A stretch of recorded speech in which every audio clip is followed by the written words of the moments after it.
Welcome to Confessions of a Parent Coach. I'm Coach, a mother of four, and potty talker, Ann Kaplan. This is the podcast where I confess something from my own parenting and coaching life, teach a lesson around it, and answer your questions.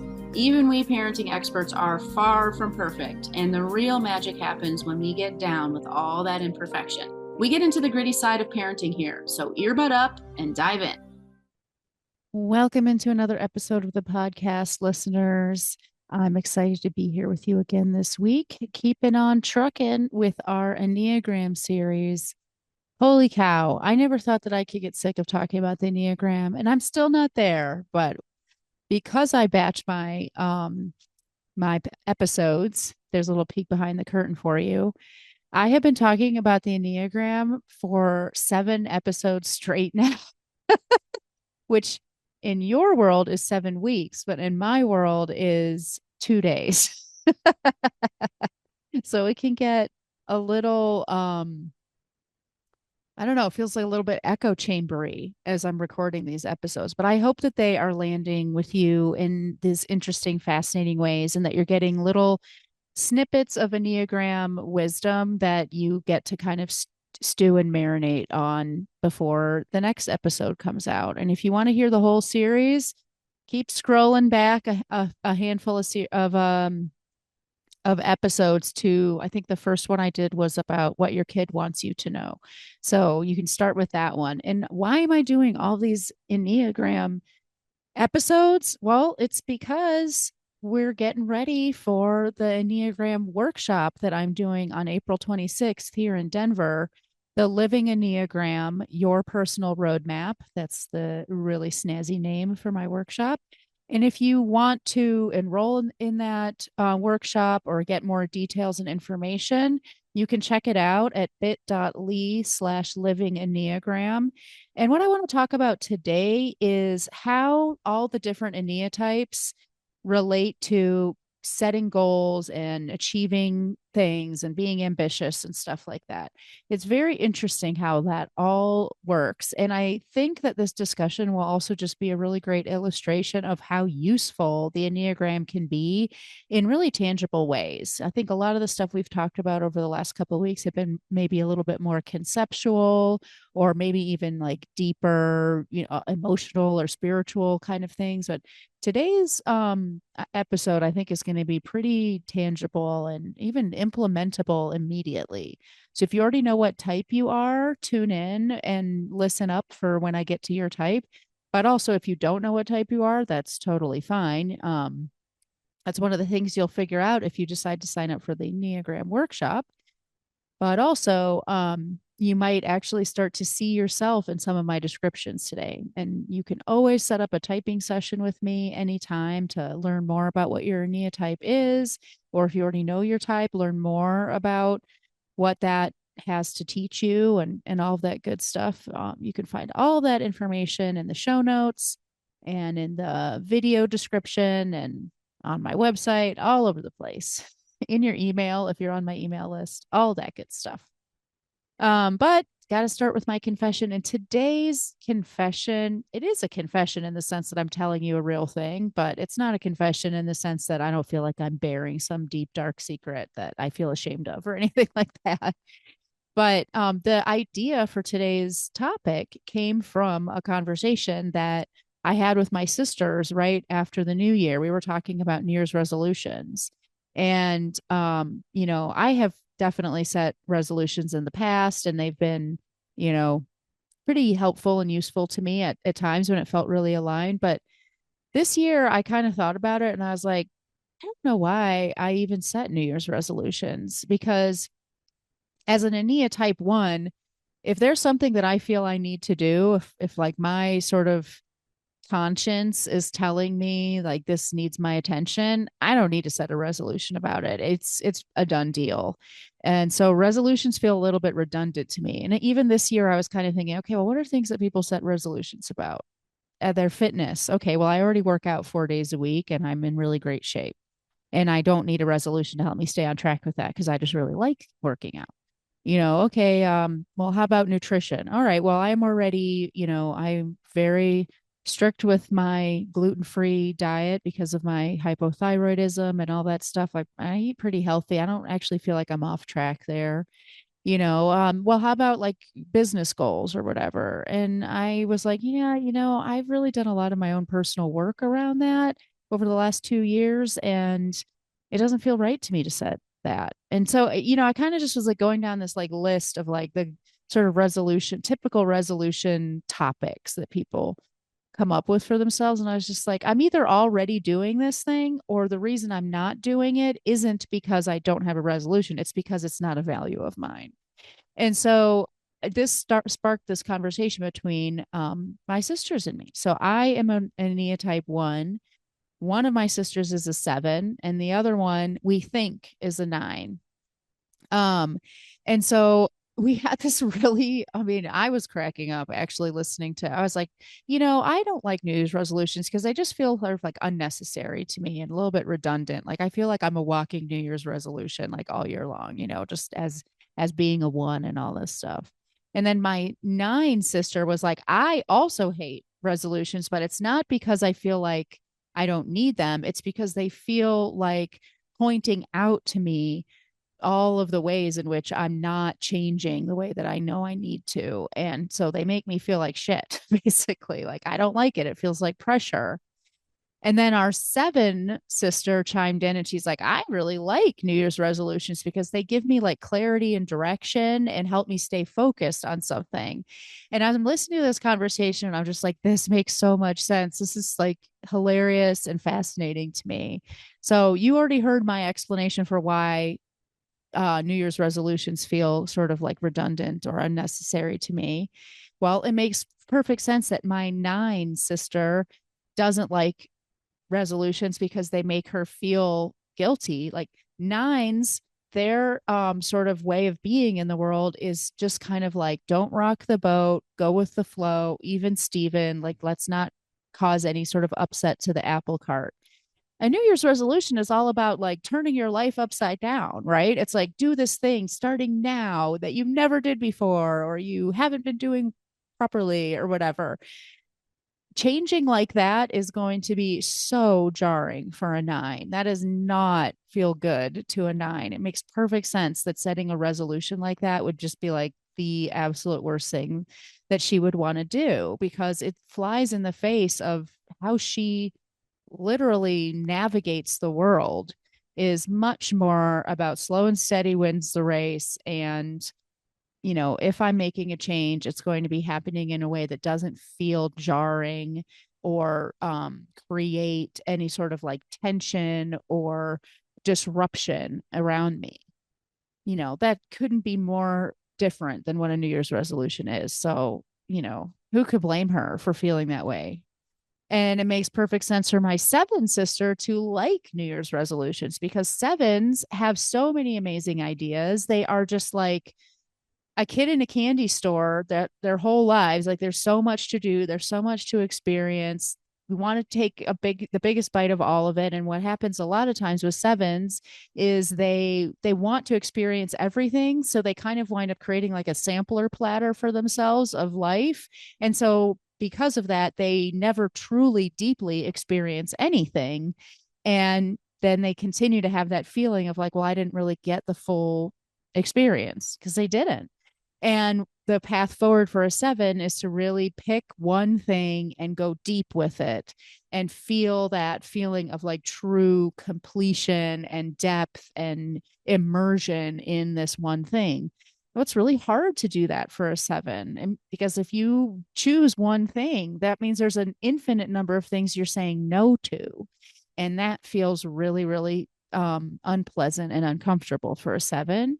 So it makes sense that having a New Year's resolution allows the 7 to have that clarity of purpose, that one direction that they're going in, and all of those other like sort of squirrel attractions aren't quite so distracting anymore.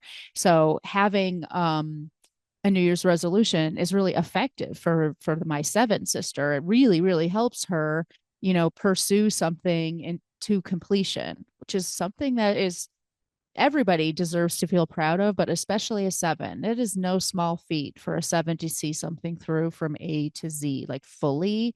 It's very, very tricky to do that. And New Year's resolutions help my sister do that. So it makes perfect sense. So this whole conversation just got me thinking about how the different types relate to ambition, succeeding, goal setting, that kind of stuff. So I thought maybe it'd be kind of fun to like go around the horn. We haven't done an episode where I went all the way around the horn fully in a while. I did do that, I guess, last week with the triads, but much more briefly and more looking at the triad in general. So I thought it would kind of be fun to go around the horn fully, go around the Enneagram, and talk about each type as it relates to this idea of ambition and goal setting. So let's do it. Let's dive in. I'm going to pull my notes up here. Um, and then I want to kind of talk about goals in general, that I think some ideas that really apply to all of us, but of course we need to take them and sort of add our own flavor to them, depending on where on the Enneagram we live. So I'm going to start with eights, like you do, and then I'll go around. So we're going to start with that gut triad, that 8, 9, and 1. And let's talk about eights. Eights are called the challengers. And in terms of achieving their goals, you do not need to worry about whether an eight is going to cross the finish line. You just need to worry about what collateral damage is going to be involved in them reaching and crossing that finish line. Eights will get what they need out of life. One of the sort of core egoic beliefs of an eight is that the world is not a safe place, and you know the life helps those who help themselves, basically, that people aren't going to give you what you need to take it. And otherwise you can easily be taken advantage of. If you're not strong enough and not in control enough, you will end up being controlled and being taken advantage of. So you can see how somebody who has that sort of core pain point is going to absolutely be relentless in pursuing their goals. And anything that gets in the way, it's easy to see as just evidence, like, see what I mean? The world is out to get me. And, I have to be strong enough to overcome this obstacle that was thrown in my way, even if that obstacle is a person. A few years ago, I listened to a podcast episode where there were a panel of eights talking about their experience. And one of those eights was a CEO.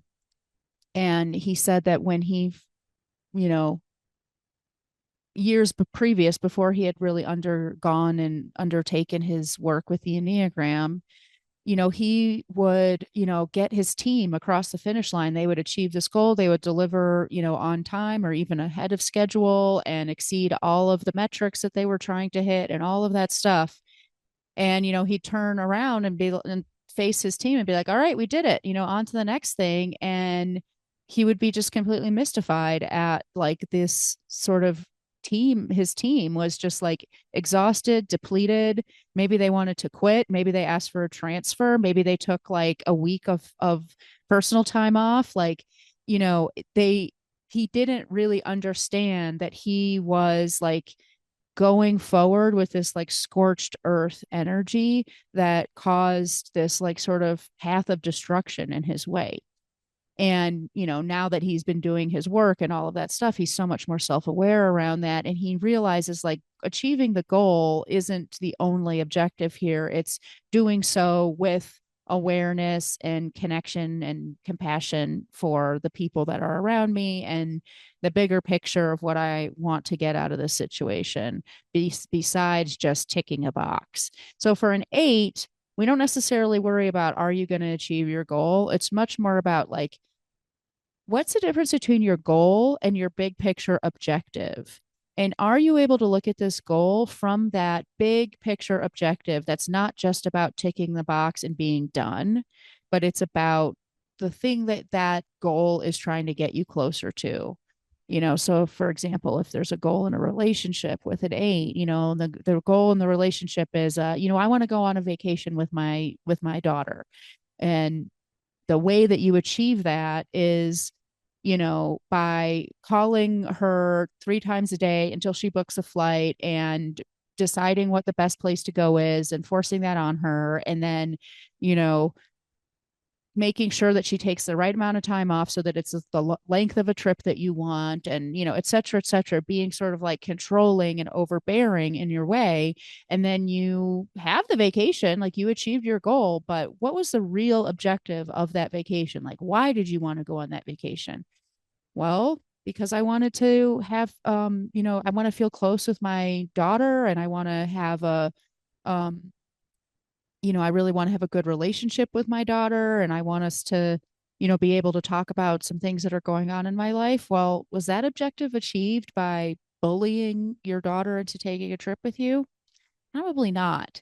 And so, that is sort of the journey around ambition and goal setting when it comes to an eight, is really keeping that big picture objective in mind so that you're not just, ramrodding yourself across the finish line. If that makes sense. Now let's talk about the nine. The nine has a completely different way of being, like I talked about before. So much resistance to change because their core value is for the world not to be disrupted and for things to be sort of even keeled, go with the flow, even Steven, because any sort of disruption or conflict, nines tend to be known as the peacekeeper or the peacemaker sometimes. Um, any sort of conflict feels really threatening to a nine. It threatens their ability to stay in safety in their relationships. And so nines resist change. Their vice and the vice to virtue pathway is sloth. And I sometimes think about sloth much more as inertia. It's not about laziness. There are workaholic nines, but nines will stay on the path that they're on until they come up against some reason why they need to change and pivot. They they just kind of keep chugging along. Sometimes I like to call them the Roomba of the Enneagram. Have you ever seen a Roomba? They just go in a straight line until they bump up against a wall and then they change direction. Nines are like that. So if you have a workaholic nine, they'll get tons of stuff done. They'll work their butts off, but they won't stop that. They just stay in that rhythm. And it's the same thing with somebody who maybe is more of the typical image that you have in your mind when you think of the word sloth, like I don't know, like couch potatoy or something like that. Well, that's probably going to stay that way unless something happens that forces them to change. And my sister is a really great example of that. She can really stay in like a lifestyle or a rhythm of her life or a routine that she's in or in a relationship that she's in. She really can stay in that situation indefinitely. And she might even talk about how she wants it to change, but she just can't find that like oomph to actually do it until she's backed up into a corner. Once she's up against the wall, this woman can move mountains and she will blow you away with what she can accomplish. But she needs that sort of um, rigid boundary or um, something that she can come up against in order to actually make that change. So you could see how with a nine, goal setting is challenging for them. And if you are a nine or a nine and you want to be supportive of them, it's really good to understand that if you want to make change in a nine's life, we need to actually build in those sort of those boundaries that help a nine actually stay the course. I know a nine who only keeps a certain amount of money in her bank account because she knows if she has more than that, she will get complacent and not work as many hours as she needs to in order to, sustain her lifestyle. So whenever she makes a certain amount of money, she puts a bunch of it aside in in a timed savings account that she really can't access until like 2 years from now or something like that. So she really knows herself. She knows that unless I have that sort of impetus to change, I really won't. And so that's okay. There's nothing wrong with that. There's nothing that lesser about that by any means. It's just about knowing ourselves. Just like with the eight, it's about knowing like, okay, we need to weave some empathy and compassion and big picture stuff into this so that you're achievement and ambition is in a healthy way. It's the same thing with the nine. Okay, cool. So I actually need to be like up against a deadline, for example, or I actually need, something to be, you know, sort of forcing me into a corner metaphorically in order to really level up. So I'm going to give that to myself. Um, let's talk about the one. That's me. I'm the one. Um, I'm number one. Whenever I do the introduce someone to the Enneagram and they don't know anything about it, they'll either say they want to be a one because that's number one, or they want to be nine because that's the highest. So it must be the best. Neither of those things are true, by the way. So ones, their internal motivation is about like this sort of conscience driven, moralistic drive to be the best possible version of themselves. And so, like I said before, for a lot of ones, goal setting can be really dangerous. Because it's either redundant, so it's unnecessary, so not dangerous, but just kind of a waste, like I was describing before, or it becomes something that we tie our like moral goodness to. Like if I set a commitment, well, I just gave myself away a little bit. But if I set a goal, it's almost like I've said that I'm going to do something. And if I don't do it, then I didn't do what I said, which means I lack integrity. And so that's not allowed to happen for a one. Ones are not, do not allow themselves to lack integrity. And so we become like a dog with a bone with our goals, which makes us very successful. It also makes us really messed up in our heads and miserable sometimes. So for ones, sometimes it's just good to just say, you know what? Goal setting is for people who struggle to meet goals. You are not one of those people. Let's put that to the side. And for me, I can speak to my own personal journey right now, something I'm working on like literally today. I have a coach that I'm working with on this exclusively this year, is how to, as a one, maintain ambition and sort of momentum without tying all of those scary self-worth feelings to my ambition. It's something that is intellectually easy for me to talk about. It makes perfect sense. But at the end of the day, it's not actually how I show up. And so I often have found myself being kind of like pendulum swinging, where I'm either like a dog with a bone for something and it's like all I care about and I have to do it or else I'm a bad person and all that good stuff, or I just don't set goals at all. And right now I'm trying to sort of find, well, where's that happy medium where I set goals but I don't go back into that self-flagellation energy, and it's tricky. So, if you're a one out there, hopefully maybe you're resonating with what I'm describing. And, please know that you're not alone. And it's a process. Like this is my life's work is, part of the softening without letting go of everything. It's tricky. It's very tricky for a one. For a two, twos are really, they're known as the helper or the giver sometimes. And so they tend to put themselves, when we say not, sometimes we say nines are self forgetting, twos are self denying. So a nine, the way that they keep everything so even Steven in their lives is by almost forgetting who they are and what they want and where they want to go with their situations and all of that stuff. It's so much easier to not create conflict if you have no opinions or you have no boundaries or you have no needs, right? So nines sort of have developed this strategy of sort of like not having a self or having as unobtrusive a self as possible. Twos, their strategy for staying connected and safe in the world is to be indispensable to the people around them. So they put themselves last. So they're constantly thinking about making sure everyone around them has what they need. And so sometimes twos are called the helper or the giver, like I said. Sometimes they're also called like the hero or the rescuer.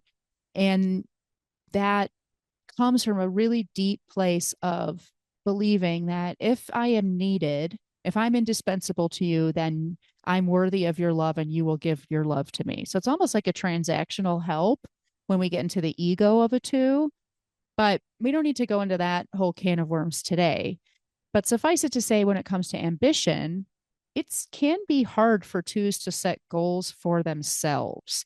if they have goals for others, like for example, my husband is a 2, it would be so easy for him to set a goal of like, I'm going to make sure that I spend 15 minutes every day being a really great listener to Anne. I mean, he already does that, but let's just say he set that goal. It would be the easiest goal in the world for him to set, but it would be the hardest goal in the world for him to set to say, I'm going to spend 15 minutes every day telling Anne what I want from her. I mean, I promise you, if he were listening to this podcast right now, he'd probably break out in hives. It's hard to set goals for ourselves if we believe that caring for ourselves or putting ourselves first jeopardizes our standing in all of our relationships and our lovability. And that's what's going on for a 2. So I encourage you, if you are a 2 or you're in a relationship with a 2, to keep that in mind. And sometimes you can kind of hack your brain by setting a goal for yourself, but telling yourself it's for someone else.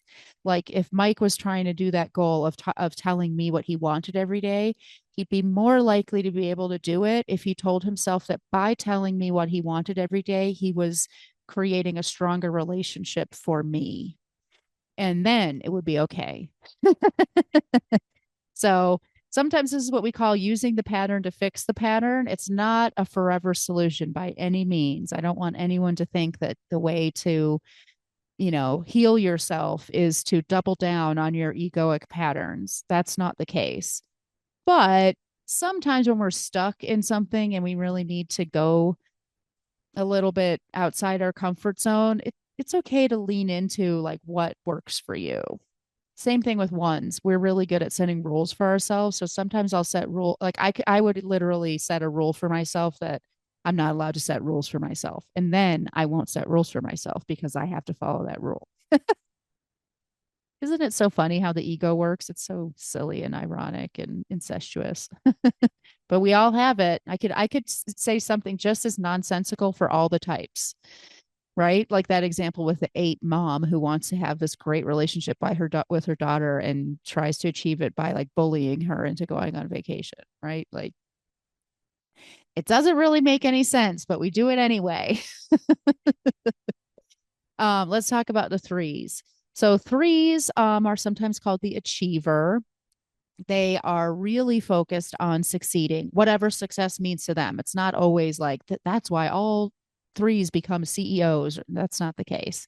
But whatever success means to them, they are really focused on achieving it. And because they're an image type, they're in that heart triad, it matters to them that they are seen and recognized for all the work that they've done and the achievements that they have. Like for a 3 to run a marathon, but nobody knows that they ran the marathon, it almost like the marathon didn't happen. They need to be able to get that external recognition that, they are successful. It matters to a 3 to be seen as successful, to be recognized as whatever image it is that they're trying to portray. So this is another example of when a 3 is trying to achieve something, it's okay to recognize that that's a part of who you are, that it matters to you that people see you, and that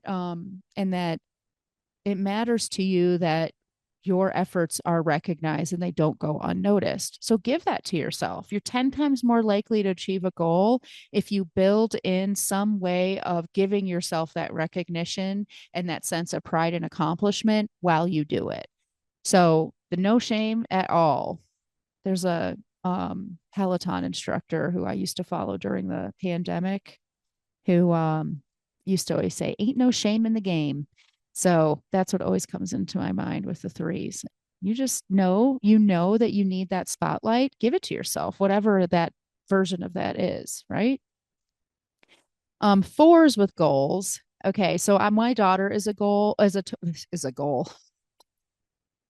My daughter is a 4, and she is really tied to her goals, partly because when a 4 is in a growth moment, when they're in a healthy place, they take on some of the positive traits of a 1, believe it or not. And so 4s can take on that like organizational, time management, you know, methodical, prepared way of being that 1s have sometimes. So that's one reason why 4s are really good with their goals. But Fours care a lot about being seen as important, significant, special, noteworthy, unique, authentic.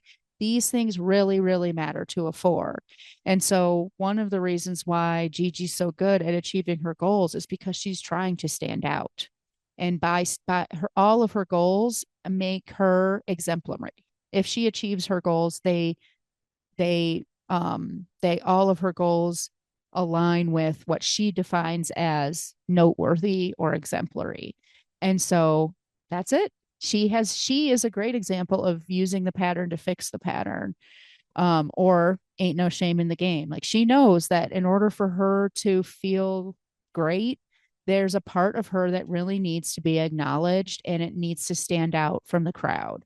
So great. She gives that to herself and now she's unstoppable. She's got straight A's in school. She, is excelling in all of her musical pursuits. She's an incredible artist. Like, all of those things, they're absolutely authentic, unique expressions of who she is. And she gives herself permission to receive recognition and praise for how unique and special they are at the same time. Okay, fives. Fives are the engineers of the Enneagram. Once again, that does not mean that every engineer is a five or every five is an engineer by any means, but the way that a five's brain works, it's all about preparedness, gathering information, synthesizing that information into some sort of a complex system or a problem solving approach. I'm literally just describing the engineering process to you, but that's also the way that a five's brain works. But because fives are that preparing and information gathering type, they're not going to do well with like some sort of breakneck speed. They're the opposite of a nine who probably needs to like have a deadline and feel a little bit of a time pressure to get something done. A five will not do well with that. We need our fives to give themselves lots of time to get from point A to point B, not because they're slow by any means or because they aren't intelligent enough or nothing like that. It's just that is a way for fives to get where they want to go and feel that they're ticking all the boxes, they're being thorough, etc. So if you're a five or if you're in a relationship with a five, I encourage you to set sort of a timeline for yourself of whatever goal or ambition you have, and make sure that that timeline affords you the amount of space you need to really sit with and ruminate on and marinate on all the information that you want to consider and all that good stuff. Oh, I have to take my glasses off. I know that you can't see me if you're just listening to the podcast, but if you're watching the video, you'll see me. I don't know if you've ever had glasses that like pinch the side of your head, like right behind your ears. Mine aren't fit me perfectly, but I also have headphones on right now. So my cans are pushing the temples of my glasses into the side of my head. So I had to take them off. There's another peek behind the curtain for you. Okay, we got two more types. Sixes, the next type in the thinking triad. Sixes really, really, really care about being supported and safe and secure in this world. And if taking making this change or pursuing some ambition that they have or setting a New Year's resolution even or any of those things feels risky or feels like taking a leap, it's probably going to be really, really hard for a six to do that. So we need to know that if we have a six in our life that we're trying to be there for, we need to maybe pave the way forward with lots and lots of support so that it doesn't feel like jumping off a cliff. And if you're a six, just know that about yourself and make sure that you can pursue any ambition you want. All nine types can move mountains if they want to. And we need to lean into what we need in order to be successful with that. Okay. And last but not least, by any means, is the seven. Sevens, I talked about a little bit with my sister, my seven sister, who sevens are just like Tigger, from Winnie the Pooh. They are just tons of fun, don't really like to do things that are uncomfortable or painful. In fact, when you read about the seven, it'll say like their core avoidance is pain, which when you think about it, it's like, doesn't everyone avoid pain? Like no one likes pain, but not really. Like, for example, a one, if there's something painful, I will go into it like a moth to a flame because I believe that like by with this hard work and going through this arduous experience, I'm going to come out a better person. So my sister found out she was a seven. She was like, doesn't everybody like avoid pain? And I was like, not me. And she knows me so well. The second I said that, she was like, oh yeah, right. I mean, she knows how much I sort of like to push myself out of my comfort zone and be in my like unresolved, unfinished business and all of that stuff, which is not what she likes at all. So, yeah, just picture Tigger when you think of a seven. And now we could see why it would be really, really hard for a seven to have a big ambition and pursue it all the way to the end, because we all know any goal that is worth achieving also includes change, includes, discomfort, includes those growing pains. It's not going to be smooth sailing the whole time, whatever ambition you have. Well, for a seven, it's very easy when the going gets tough to just change course because that's not fun. It feels bad. It is painful. So, the most important thing when setting goals and ambitions for a seven is to weave fun in and make sure that this situation isn't going to feel like a chore. Meanwhile, just like all of these types, I've kind of talked about like, well, let's lean into what this type needs. Let's give it to ourselves. Okay, great. Meanwhile, of course, we all need to be doing our work so that, for example, for me with a as a one, you know, I'm doing the work right now to figure out how to have ambition without that self-flagellation, how to soften around all these rigid rules and black and white thinking that are my natural default way of being. Well, it's the same thing with a seven, right? We can acknowledge that when things feel like a chore or they feel painful or arduous, sevens really struggle with that. And so let's not do that. Let's set ourselves up to succeed by leaning into a seven's need for things to feel fun and free. And at the same time, a journey of a seven, like the work of a seven, is to learn how to tolerate that discomfort, sit in our pain a little bit more, and realize that it doesn't detract from life, that it actually experiencing both the happy and sad parts of life, or the light and darkness in life, actually enhances and deepens our experience of life. So it really is what gives us that full, true lived experience of taking as big a bite out of life as possible. As sevens learn that, they don't have to avoid chores quite so much. But in the meantime, it's okay to understand that as a seven, you're going to do a lot better if the goals and ambitions you set up for yourself are set up in a way that incorporate fun and freedom. So I hope that makes sense to you guys. Now let's talk about goals sort of as in general, and then I'm going to wrap it up. I think that a lot of us have judgment with all of these things. It'd be very easy for an eight to judge themselves with their sort of like take no prisoners attitude, or a seven to judge themselves for needing fun and freedom. But when we start judging what is, that's where we get into crazy self-sabotage. And I can't tell you how many sevens I work with as a one. Ones tend to go to seven when they are in a growth moment. We take on the positive traits of a seven. And so sevens and ones really attract each other. And I can't tell you how many sevens I work with or know in my life. And I can't tell you how many sevens spend their sessions with me saying, I just need to do it. I just need to, blah, blah, blah, blah, blah. The second we say I need to, that might work great for a one or an eight, but it ain't working for a seven. The second that you say out loud, I need to XYZ, there is a core part of you that is saying, oh, don't you tell me what to do. Now I feel limited and trapped. So the second that we say, I need to, we are setting ourselves up to fail if we're a seven. So in and that's where the self-sabotage comes in. We self-sabotage by trying to make ourselves different than what we are instead of embrace all of the parts of ourselves. So while using the pattern to fix the pattern by itself is a terrible strategy, when it's done with also doing our own inner growth work and healing so that we're integrating and embracing all those parts of ourselves, using your pattern to fix your pattern eventually starts to look like just being a healthy version of yourself.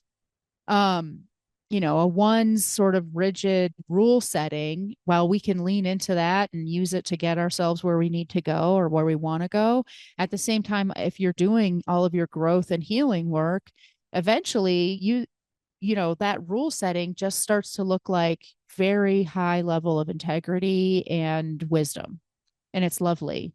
And it's the same thing with a seven.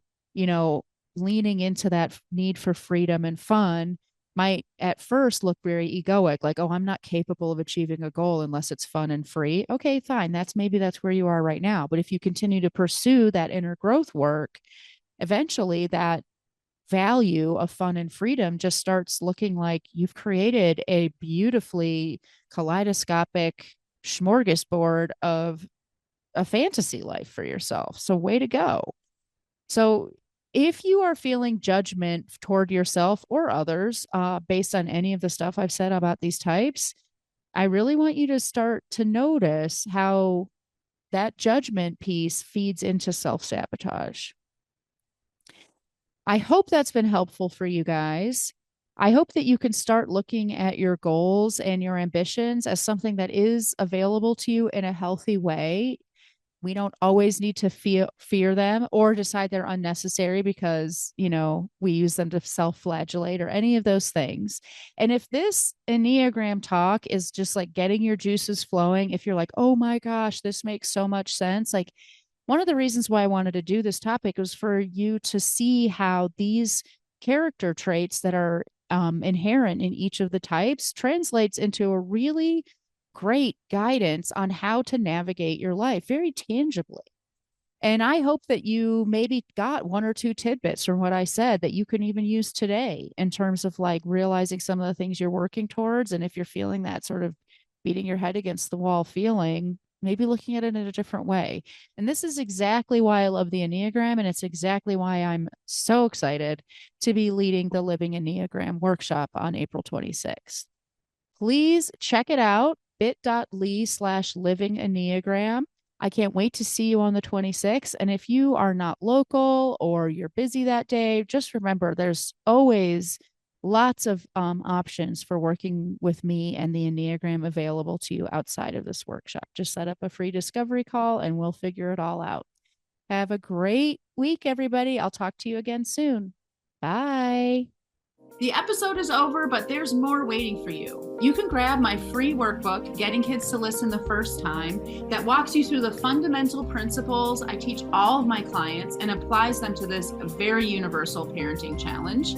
So if you're sick of repeating yourself all day long or just want to learn more about my style, you'll definitely want to go to bit.ly/kidswholisten. And if you're ready to work with me, let's meet. Set up a free call at bit.ly/Kaplan call, and let's create an action plan that gets you exactly where you want to go. And of course, links to all this goodness are in the show notes.